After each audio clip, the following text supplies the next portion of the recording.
बिस्मिल्लाहिर्रहमानिर्रहीम। अस्सलाम वालेकुम स्टूडेंट्स, मैं हूं खालिद महमूद और आप देख रहे हैं मेरा YouTube channel educational hub. Math second year KPK oblique federal board, first lecture है आज सेकंड ईयर मैथमेटिक्स का, नई बुक का, चैप्टर 6 इंटीग्रेशन। पहले मैं कुछ फार्मूलाज बताऊंगा जो डेरिवेटिव और इंटीग्रेशन से रिलेटेड हैं और फिर उन फार्मूला को हम एक्सरसाइज में अप्लाई करेंगे। जहाँ जहाँ ज़रूरत पड़ेगी वहाँ वहाँ फार्मूलाज आपको पहले मैं एक्सप्लेन करूँगा, समझाऊँगा और उसके बाद फिर उसको एक्सरसाइज में यूज़ करूँगा।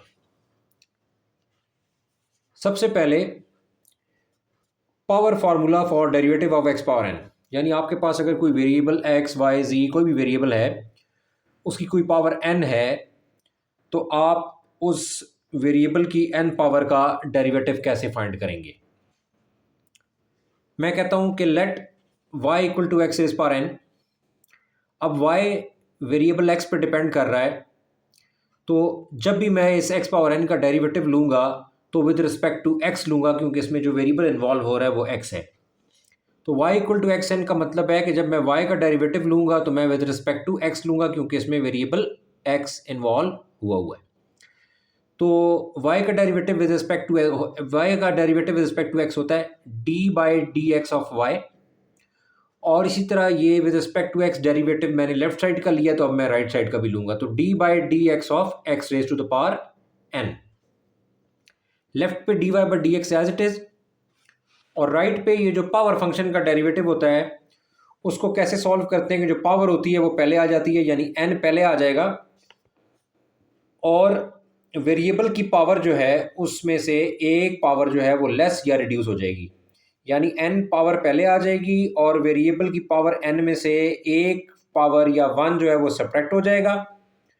और फिर उसके बाद क्या होगा कि पावर छोड़ के जो फंक्शन है आपके पास, यानी n छोड़ के, n पावर को छोड़ के जो फंक्शन x है उसका आप derivative with respect to x यानी d by D x of x आप साथ मल्टीप्लाई कर देंगे। दोबारा सुन लें प्लीज़ कि n पावर पहले आ गई और n में से एक पावर या 1 जो है वो रिड्यूस हो गया, यानी n x n माइनस 1, तो वेरिएबल की पावर जो है वो रिड्यूस हो गई, 1 रिड्यूस हो गई। उसके बाद पावर छोड़ के जो फंक्शन आपके पास बचता है वो है x, तो x का derivative with respect to x यानी d by D x of x के साथ आप इसको मल्टीप्लाई कर देंगे। अब d by D x of x का मतलब है कि न्यूमरेटर में भी dx और डिनोमिनेटर में भी dx, तो न्यूमरेटर और डिनोमिनेटर में dx एक दूसरे को कैंसिल कर देंगे, तो इस वजह से यहाँ पे बन जाएगा 1। तो फिर मेरे पास आ जाएगा D Y by D x equal to N X N minus 1 into 1, और इसको फाइनली मैं लिख सकता हूँ D Y by D x equal to N X N minus 1। तो मैंने ये पावर फार्मूला जो है उसको इस्तेमाल किया फंक्शन का डेरिवेटिव फाइंड करने के लिए। इसके बाद फिर एक छोटा सा और फार्मूला है कि एक्सपोनेंट फंक्शन का आप डेरिवेटिव कैसे लेंगे। एक्सपोनेंट फंक्शन का आप डेरिवेटिव कैसे लेंगे। Let y equal to E raise power X, मैंने बिल्कुल सिंपल फंक्शन लिया है ताकि उसको एक्सप्लेन करना आसान हो। Let y equal to E raise power X, अब चूंकि वेरिएबल यहाँ पे x इस्तेमाल हो रहा है या x इन्वॉल्व हो रहा है और y जो है वो x पर डिपेंड कर रहा है, इसलिए y का derivative with respect to x और राइट साइड पे जो फंक्शन है उसका डेरिवेटिव भी विद रिस्पेक्ट टू x लेंगे। तो इसको कहते हैं डिफरेंशिएट करना या डेरिवेटिव लेना। तो ये d by D x of Y equal to D by D x of E raise power X. अब लेफ्ट पे D Y by D X as it is, और ई रेस पावर एक्स का derivative जो है वो E raise power x ही होगा, यानी जो एक्सपोनेंशियल फंक्शन का डेरिवेटिव होता है वो एक्सपोनेंशियल फंक्शन का डेरिवेटिव वही रहता है जो आपको गिवन है। और फिर उसके साथ मजीद फर्दर आगे क्या होता है कि जो पावर आपको एक्सपोनेंशियल फंक्शन में नजर आएगी, x लिखा हुआ है या 2x लिखा हुआ है या माइनस x लिखा हुआ है या 3x लिखा हुआ है, जो भी आपको एक्सपोनेंशियल फंक्शन की पावर नजर आएगी उस पावर का आपने with respect to x derivative साथ लिख के e पावर x से मल्टीप्लाई कर देना है, यानी e raise power x into d by D x of power. Power में x है तो d by D x of x, power में माइनस x है तो d by D x of minus x, power में अगर 2x है तो d by D x of 2x। इस तरह से आपने उसका डेरिवेटिव लेना है पावर का। अब D by D x of x का मतलब है कि नोमिनेटर में भी डी एक्स, डिनोमिनेटर में भी डी एक्स, तो ये कैंसिल होके 1 आ जाएगा और D Y by D x equal to E raise power X into 1। और इस तरह से फाइनली क्या होगा कि D Y by D x equal to E raise power X, one or E raise to the power X. तो अब मैंने दो आपको फॉर्मूले बता दिए, एक ये कि एक्स पावर एन या पोलिनोमियल विद पावर एन अगर आपके पास आ जाए तो उसका आप डेरिवेटिव कैसे लेंगे। दूसरा मैंने बता दिया कि एक्सपोनेंशियल फंक्शन, इसको मैं करेक्ट कर देता हूँ, एक्सपोनेंशियल फंक्शन का डेरिवेटिव जो है वो आप कैसे लेंगे। तो एक्सपोनेंशियल फंक्शन का जो है वो आपको डेरिवेटिव लेना मैंने सिखा दिया। इसके बाद नेक्स्ट मेरे पास है कि अगर आपको इंटीग्रल फाइंड करना पड़े, अगर कोई वेरिएबल एक्स है उसकी पावर एन है तो डेरिवेटिव आपने सीख लिया। अब अगर इस एक्स पावर एन या पोलिनोमियल विद पावर एन का अगर आपको इंटीग्रल फाइंड करना पड़े तो आप कैसे फाइंड करेंगे। तो power formula for integration of x raise power n, तो इसमें नॉर्मली आमतौर पे जब भी कोई इंटीग्रल आपको दिए हुए होता है तो उसको आई से रिप्रेजेंट करते हैं। तो लेट्स से कि I equal to sign of integration, ये जो इस तरह से हम ये कर्व से ड्रॉ करते हैं, ये इंटीग्रेशन का साइन है। This is sign of integration, ऐसे sign of integration x raise power n, जहाँ इंटीग्रल होता है वहाँ डेरिवेटिव भी साथ लगता है। वेरिएबल अगर एक्स इन्वॉल्व है तो ये डेरिवेटिव होगा D x. Integral function x involve है तो साथ डी एक्स ज़रूर आएगा। तो अब अगर इसको हमने इंटीग्रेट करना है तो उसका प्रोसीजर या तरीकाकार ये होता है कि पावर को छोड़ के जो फंक्शन है उस फंक्शन का डेरिवेटिव साथ मौजूद होना चाहिए। अगर हम एन पावर को छोड़ दें और फंक्शन को देखें तो फंक्शन एक्स है, तो एक्स का derivative with respect to x, अभी हमने पीछे ने ये कैलकुलेट भी किया था, ये देखें एक्स का derivative with respect to x, d by D x of x, वो क्या निकला था, वो 1 निकला था। तो यहाँ पे इसका मतलब है कि अगर पावर छोड़ के एन की पावर को छोड़ के सिर्फ एक्स का derivative with respect to x दूं तो वो 1 आएगा। तो अब 1 जो है वो हर जगह मौजूद होता है, चाहे वो आप उसको प्रॉपरली लिखें चाहे ना लिखें, वो हर जगह मौजूद है। मैं आपको थोड़ी आपकी आसानी के लिए मैं यूं करता हूं कि मैं इसको 1 को यहाँ लिख देता हूं। मैं कहता हूं I equal to x raise power n into 1 into d x. अब देखें 1 को मेंशन करें या ना करें, 1 तो अंडरस्टूड है कि हर जगह है।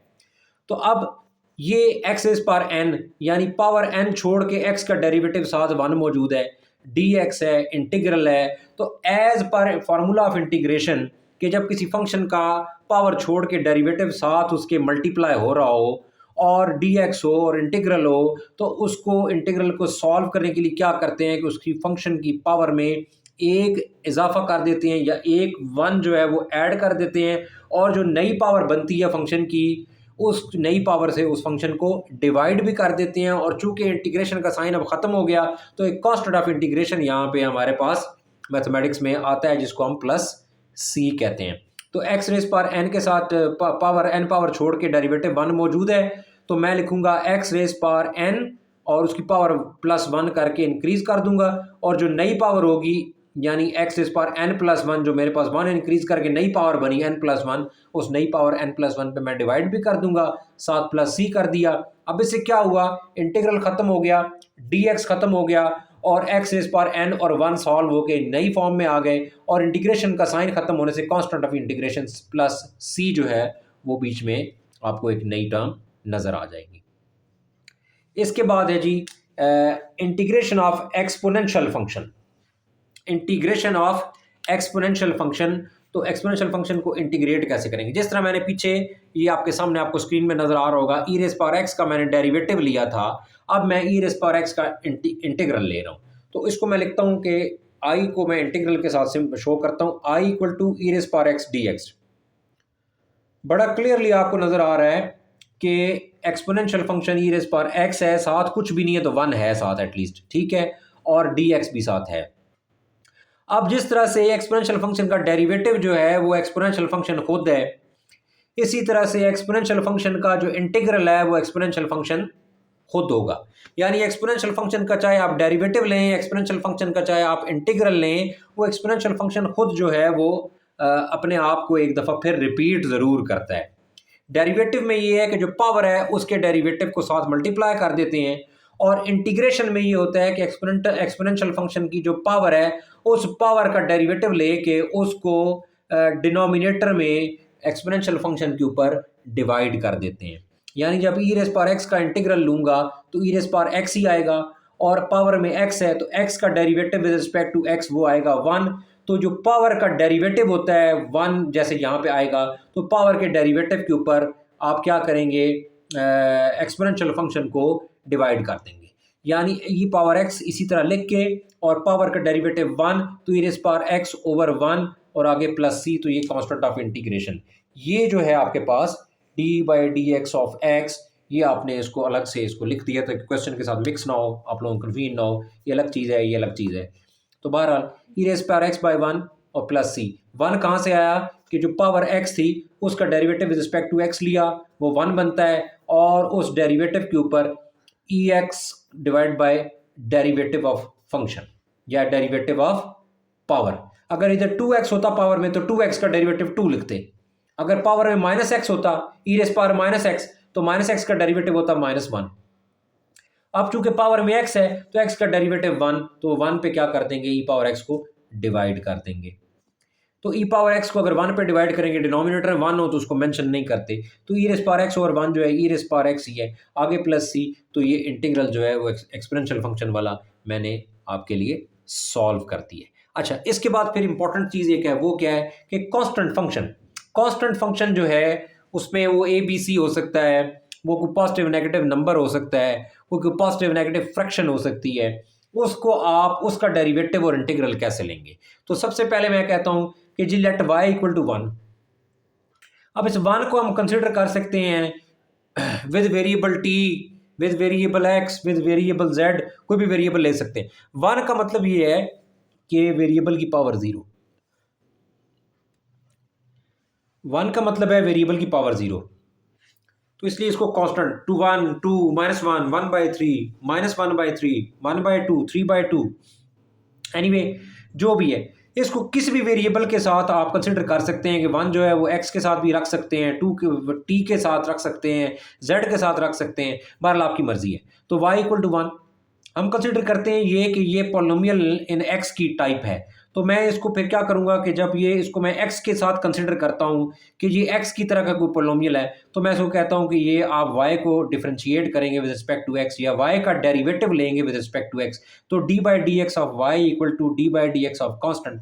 तो किसी भी कॉन्स्टेंट फंक्शन का, चाहे वो पॉजिटिव हो चाहे वो नेगेटिव हो, उसका डेरिवेटिव जो है वो क्या होता है, 0। तो कॉन्स्टेंट का डेरिवेटिव हमेशा 0 होगा, ये आपने याद रखना है। इसी तरह कांस्टेंट फंक्शन का इंटीग्रल क्या होगा, कांस्टेंट फंक्शन का इंटीग्रल फॉर एग्जांपल आपके पास 1 आ गया, 1 dx, ये dx लिखा हुआ है, इंटीग्रल लिखा हुआ है और y लिखा हुआ है, y equal to integral dx। इंटीग्रल dx का मतलब 1 dx। अब क्या करें, जहां पे भी इंटीग्रल और डेरिवेटिव होगा ये एक दूसरे को कैंसिल करेंगे। ये बिल्कुल ऐसे ही है जैसे tan और tan इनवर्स एक दूसरे को कैंसिल कर देते हैं, कॉज और कॉज इनवर्स एक दूसरे को कैंसिल कर देते हैं, लॉग और लॉग इनवर्स एक दूसरे को कैंसिल कर देते हैं, एक्स और एक्स इनवर्स एक दूसरे को कैंसिल कर देते हैं। बिल्कुल यहाँ पे भी डी और डेरिवेटिव और इंटीग्रल एक दूसरे को कैंसिल कर देंगे, डी और इंटीग्रल का साइन एक दूसरे को कैंसिल कर देंगे, दोनों एक दूसरे के एंटी हैं, और आंसर क्या आ जाएगा, एक्स। तो अगर 1 है तो उसको इंटीग्रेट करेंगे तो x, अगर 2 है तो उसको इंटीग्रेट करेंगे तो 2x, अगर 3 है उसको इंटीग्रेट करेंगे तो वो 3x, क्योंकि कांस्टेंट तो आपको पता है अदर देन 1 वो इंटीग्रल के बाहर आ जाता है। तो फिर ये क्या वैल्यू बनेगी कि यहाँ पे जो कांस्टेंट है अगर 1 से बड़ा है तो वो इंटीग्रल के बाहर, और बाकी इंटीग्रल के अंदर जो है वो dx या 1 dx बचेगा, और डेरिवेटिव इंटीग्रल कैंसिल होंगे और x आएगा, और साथ जो भी कोएफिशिएंट है बाहर वो आ जाएगा। तो अगर माइनस dx है तो माइनस dx का इंटीग्रल माइनस dx का इंटीग्रल -x, और इसी तरह अगर आपके पास -2 है, -2 dx है, तो उस -2 dx को, -2 को बाहर निकालेंगे और dx का इंटीग्रल x, तो -2 इंटू एक्स -2x। इसी तरह अगर 1/3 dx है तो इंटीग्रल के बाहर 1/3 को ले आए और डेरिवेटिव इंटीग्रल कट के तो x, तो 1/3x प्लस c।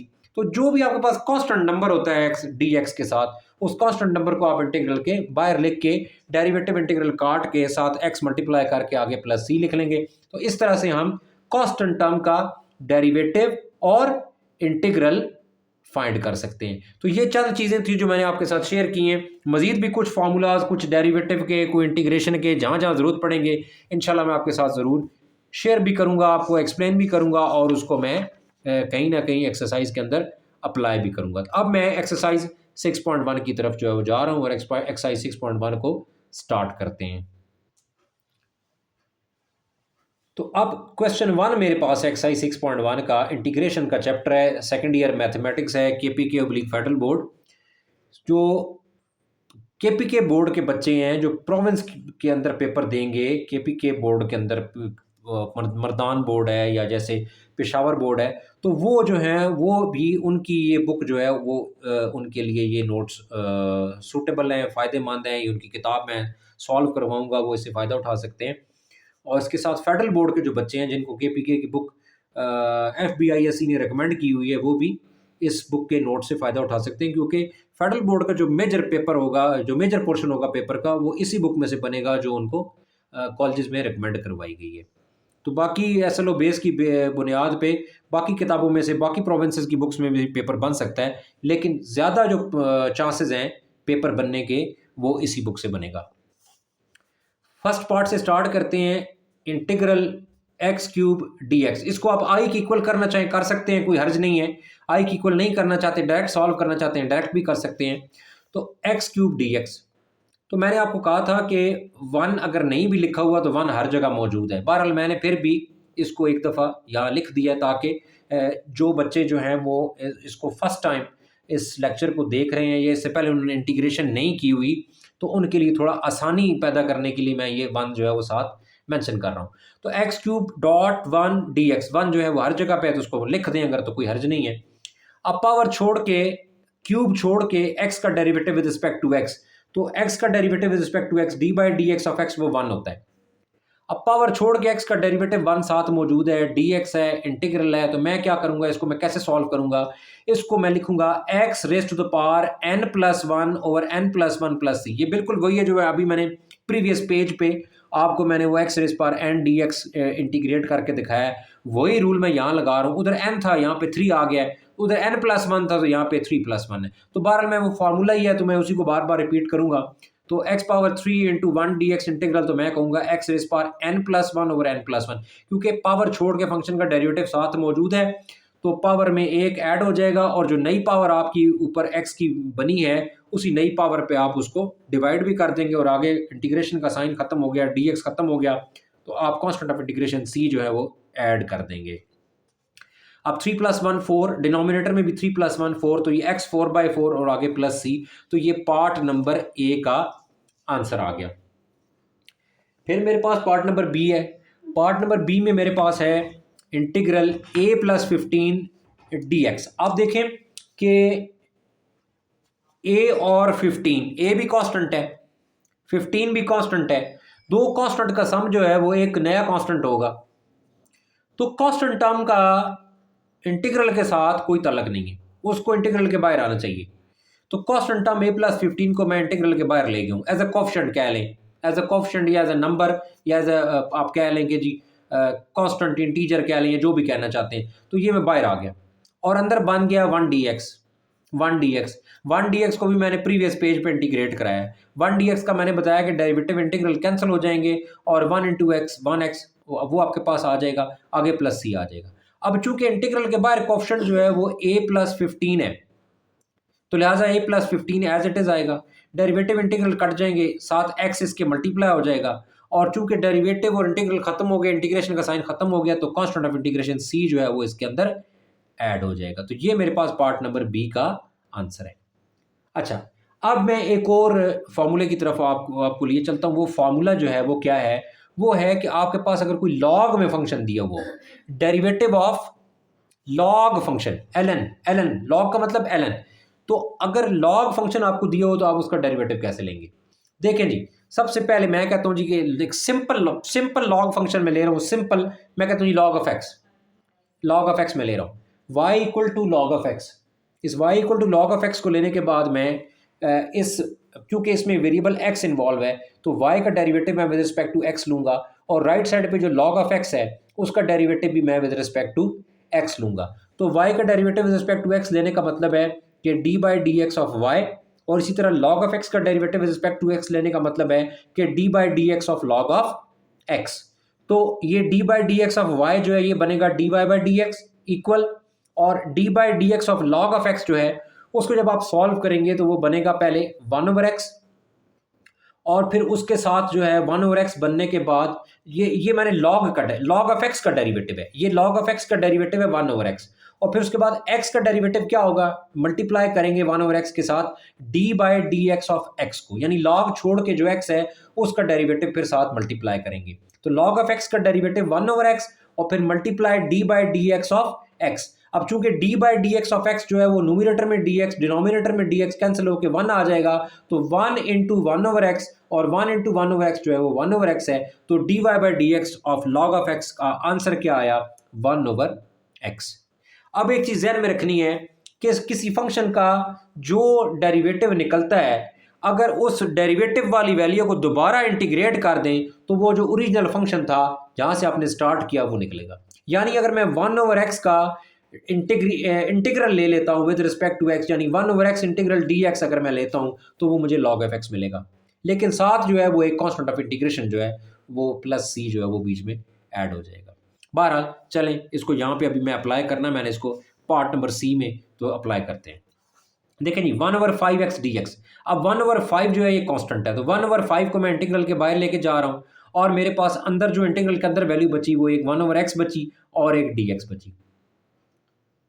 अब देखें ये मैं इसको 1/x dx इंटीग्रल को मैंने कहा था ये लॉग ऑफ x है, क्यों कि ये देखें इसकी एक रीज़न है, और वो रीज़न ये है कि जनाब अगर आपके पास डिनोमिनेटर में एक फंक्शन है, डिनोमिनेटर में अगर आपके पास एक फंक्शन है जैसे यहाँ x है और उसका derivative with respect to x numerator में मौजूद है, यानी x का derivative with respect to x क्या होगा 1 ही होगा, अभी हमने निकाला भी था यहाँ पे d by D x of x हमने 1 निकाला था।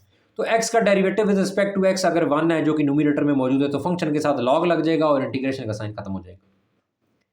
तो डिनोमिनेटर में x है, इसका derivative with respect to x 1 numerator में मौजूद है, तो फिर इंटीग्रेशन का साइन dx ये सब कुछ गायब हो जाएगा, 1/5 कांस्टेंट या कोएफिशिएंट है वो लिखेंगे, और नीचे जो फंक्शन मौजूद है उसका डेरिवेटिव न्यूमिनेटर में मौजूद है तो इसके साथ लग जाएगा लॉग, तो ये लॉग ऑफ एक्स प्लस सी। इसका मॉड भी लगाते हैं और मॉड के बगैर भी लिख सकते हैं, यानी मॉड के बगैर अगर आप लिखना चाहें तो आप यूं भी लिख सकते हैं कि जी ये 1/2 लॉग ऑफ एक्स प्लस सी, तो इसको यूं भी लिख सकते हैं और मॉड के साथ भी इस एक्स को लिख सकते हैं, कोई हर्ज नहीं है। दोनों मेथड दोनों तरीकों से रिप्रेजेंट किया जाता है, जो आप मुनासिब समझते हैं आप उसको इससे रिप्रेजेंट कर सकते हैं, मॉड लगाएं या ना लगाएं दोनों तरीके ठीक हैं। अच्छा फिर मेरे पास डी पार्ट आ गया, डी पार्ट में मेरे पास ये थोड़ा सा अब वैरायटी आ गई, पहले सिंगल सिंगल टर्म थी, अब जो है वो 3 टर्म्स का सम और डिफरेंस के साथ जो है ना वो इंटीग्रल आ गया 3x² + 4x - 5 dx इंटीग्रल। इसमें मैं क्या करूंगा, मैंने आपको एक चीज़ बताई हुई है, मैंने कहा था कि अगर आपके वेरिएबल के साथ कांस्टेंट है तो उस कांस्टेंट को आप इंटीग्रल के बाहर ले जाएं। दूसरा यहाँ पे एक आपके लिए जो थोड़ी सी वैरायटी और नई चीज़ है वो ये है कि यहाँ पे 3 टर्म्स इन्वॉल्व हो रही हैं, तो आप क्या करेंगे जो भी इनके साइन है प्लस माइनस वो साथ लिखेंगे, कांस्टेंट जो है उसको इंटीग्रल के बाहर ले जाएंगे और वेरिएबल को जो है वो हर इंटीग्रल के साथ अलग अलग करके साथ dx लिख देंगे, तो ये dx अंदर मल्टीप्लाई होकर सबके साथ अलग अलग, इंटीग्रल सबके साथ अलग अलग, और अगर कोई कांस्टेंट लगे हुए तो कांस्टेंट इंटीग्रल से बाहर चला जाएगा। तो ये आप ये देखें 3 इंटीग्रल के बाहर आ गया और इंटीग्रल x² और साथ dx, फिर +4 इंटीग्रल के बाहर आ गया x और dx, फिर -5 इंटीग्रल के बाहर आ गया और ये dx का मतलब है 1 dx का मतलब है 1 dx का मतलब है कि 1 dx इसको इंटीग्रेट करेंगे तो x आएगा और बाहर 5 मल्टीप्लाई हो रहा था 5, तो ये सबसे पहले 3 आ गया, फिर x की पावर 2 है, पावर 2 को छोड़ के x का डेरिवेटिव 1 हर जगह साथ मौजूद है, तो मैं इसको लिख दूंगा x रेज़ पावर n+1/n+1, यानी x पावर 2+1/2+1 और कोएफिशिएंट 3 है वो लिखा रहे, +4 x की पावर 1 है और x का डेरिवेटिव 1 वो भी साथ मौजूद है, लिखा हुआ नहीं भी है तो फिर भी मौजूद है, तो x की पावर 1 ऑलरेडी है तो डेरिवेटिव साथ मौजूद है, तो मैं इसकी पावर में एक ऐड कर रहा हूँ, तो डेरिवेटिव फंक्शन का साथ मौजूद है उसकी पावर में 1 इंक्रीज करके नई पावर पर डिवाइड करते हैं, तो ये बनेगा x रेज़ पावर 1+1/1+1, क्योंकि 1 पावर ऑलरेडी है डेरिवेटिव साथ मौजूद है तो 1 पावर में डेरिवेटिव वजह से 1 ऐड होगा और नई पावर पे आप इसको डिवाइड कर देंगे, फिर आ जाएगा -5, डेरिवेटिव इंटीग्रल कैंसिल हो गए, x आ गया और आगे कांस्टेंट ऑफ इंटीग्रेशन c। फिर मजीद इसको आप देखें ये 3 है, ये x³ है, नीचे 3 है, ये बनेगा 3x³ / 3, 3 x cube by 3 plus आगे बनेगा 4 और ये एक्स पावर 2/2 एक्स पावर 2/2 और आगे -5x और आगे प्लस सी। अब आप देखो कि ये 3 और 3 कैंसिल, एक्स क्यूब, ये 2 4 से 2 टाइम कैंसिल तो 2x² और ये -5x और आगे प्लस सी। तो ये मेरे पास जो है वो क्या है, आंसर है। तो यहाँ पे मेरा पार्ट नंबर डी कंप्लीट हो गया। अच्छा, इसके बाद अब मैं एक आपको इंटीग्रेशन का फॉर्मूला यहाँ पे बता रहा हूँ, जो कि जिसमें जो है वो डिनोमिनेटर में दो टर्म्स इन्वॉल्व हैं। एक कांस्टेंट टर्म इन्वॉल्व है जिसका जो है वो स्क्वायर बना सकते हैं, और उसके साथ जो है वो वेरिएबल एक्स वाई जेड वगैरह का स्क्वायर जो है वो प्लस हो रहा है, और डी एक्स है, और नोमिनेटर में 1 है और इंटीग्रल है। तो इसका प्रोसीजर ये होता है कि इसको जब आप इंटीग्रेट करते हैं तो इसका फॉर्मूला है 1/a, यानी कांस्टेंट टर्म जो है वो स्क्वायर के बगैर जो कांस्टेंट टर्म है वो 1 पे डिवाइड होगी। फिर उसके साथ tan इनवर्स आएगा, और जो यहाँ पे जो भी वेरिएबल है स्क्वायर के बगैर वो वेरिएबल इन्वॉल्व होगा या वो इस्तेमाल होगा, और डिवाइडेड बाय जो भी कांस्टेंट टर्म है स्क्वायर के बगैर वो एक्स पे डिवाइड हो जाएगी, और आगे कांस्टेंट इंटीग्रेशन सी जो है वो ऐड हो जाएगा। तो 1/a² प्लस x² dx का इंटीग्रल क्या होता है, 1/a tan inverse x variable over constant, यानी tan inverse 1/a² plus x² dx का इंटीग्रल क्या है, 1/a tan इनवर्स x/a और आगे प्लस सी। तो ये भी कहीं फॉर्मूला आगे किसी क्वेश्चन में इस्तेमाल होगा। बहरहाल करते हैं आगे, डी पार्ट हमने सॉल्व कर लिया है, ई पार्ट की तरफ चलते हैं।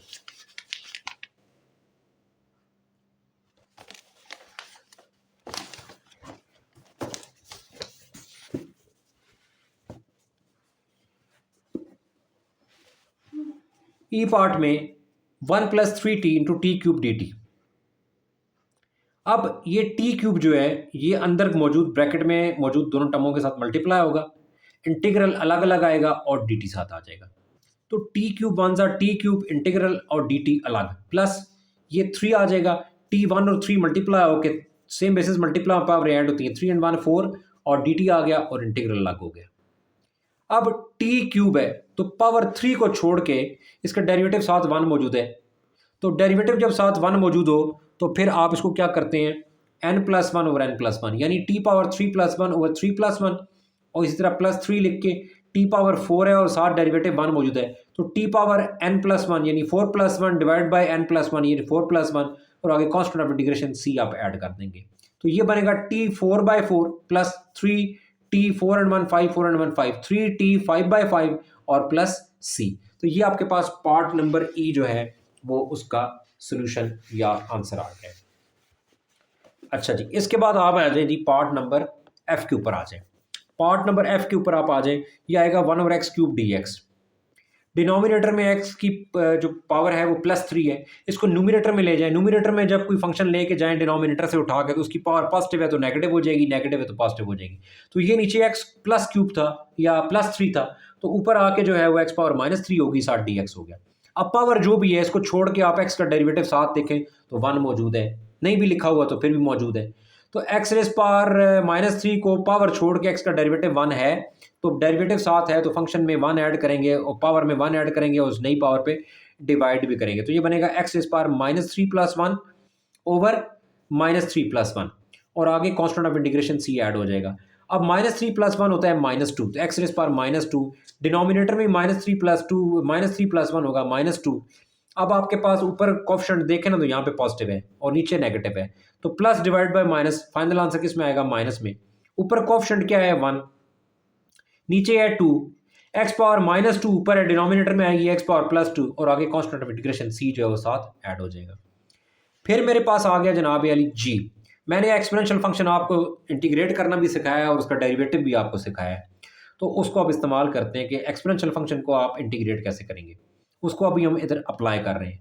e⁻⁵x का इंटीग्रल डेरिवेटिव dx साथ मौजूद है, e⁻⁵x exponential function as it is e⁻⁵x। अब पावर में क्या है 5x, तो 5x पावर का derivative with respect to x आप लें, ये दिया हुआ है, मैंने यहाँ पे ये लिया हुआ है। 5x का derivative with respect to x लेंगे, 5 बाहर आ जाएगा एज अ कांस्टेंट और या कोएफिशिएंट, और d/dx ऑफ x जो है 1 होता है, तो 5x का derivative with respect to x वो 5 आएगा। तो जो पावर का डेरिवेटिव है ना उस पे आप एक्सपोनेंशियल फंक्शन को डिवाइड कर देंगे।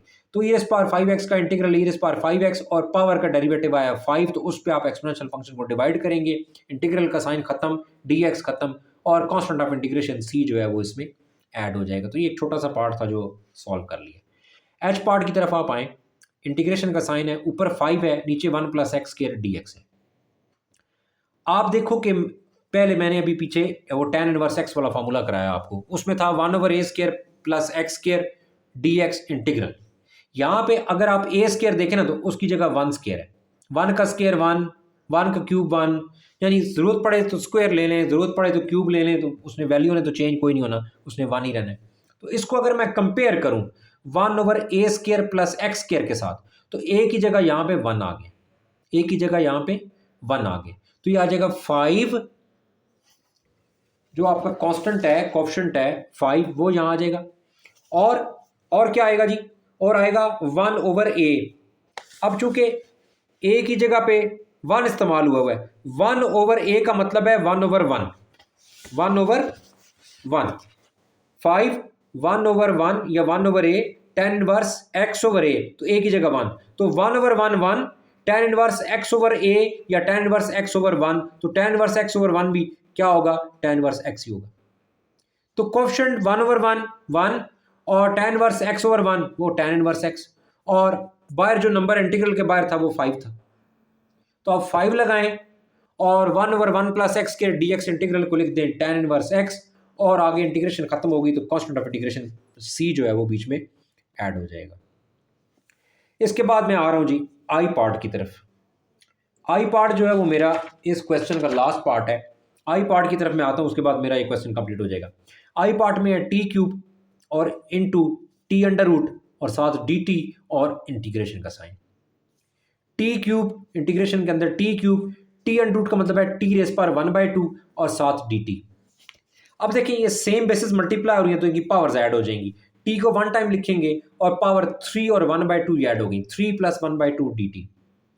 अब t की पावर 3 के डिनोमिनेटर में कुछ भी नहीं है तो 1 है, 2 और 1 कैल्शियम 2, 2 डिवाइड बाय डिनोमिनेटर में 1 है तो 2 डिवाइड बाय 1 2, 2 3 ज़ार 6 प्लस 2 डिवाइड बाय 2 1 1 1 ज़ार 1, तो ये 6 + 1 कितना आ गया जी, 7/2 और साथ dt। अब पावर छोड़ के t का डेरिवेटिव साथ 1 मौजूद है, तो डेरिवेटिव साथ मौजूद है तो पावर में क्या आएगा जी, पावर कैसे सॉल्व होगी, n + 1 यानी 7/2 + 1 ओवर n + 1 और आगे प्लस c। अब अगेन इसके 1 के डिनोमिनेटर में कुछ भी नहीं है तो 1 है, 2 और 1 कैल्शियम 2, 2 डिवाइड बाय 2 1 7 ज़ार 7 प्लस 2 डिवाइड बाय 1 2 2 1 ज़ार 2।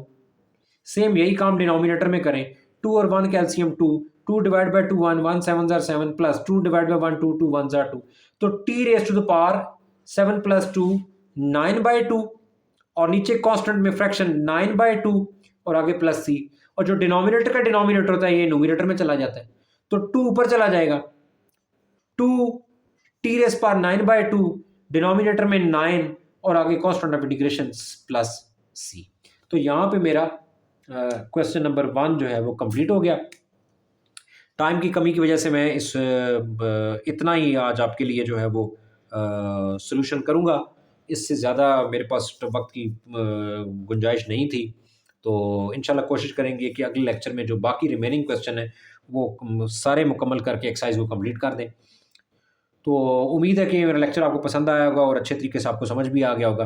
कमेंट सेक्शन में जाकर अपनी फीडबैक से मुझे आगाह करें कि आपको इस लेक्चर के अंदर जो है वो किस हद तक आपको समझ आई है, और वीडियो पसंद आए तो उसको लाइक कर दें, और मेरे चैनल को आपने अभी तक सब्सक्राइब नहीं किया तो चैनल को सब्सक्राइब कर दें, क्योंकि सेकंड ईयर के बच्चों के लिए ये पहला लेक्चर है, और इंशाल्लाह आने वाले वक्तों में सेकंड ईयर के बच्चों को उनकी किताब के हिसाब से लेक्चर्स जो हैं वो मिलते रहेंगे, सॉल्व्ड क्वेश्चन मिलते रहेंगे ताकि वो अपने नोट्स बना सकें।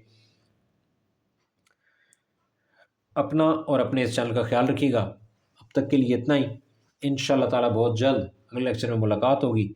तब तक के लिए अल्लाह हाफ़िज़।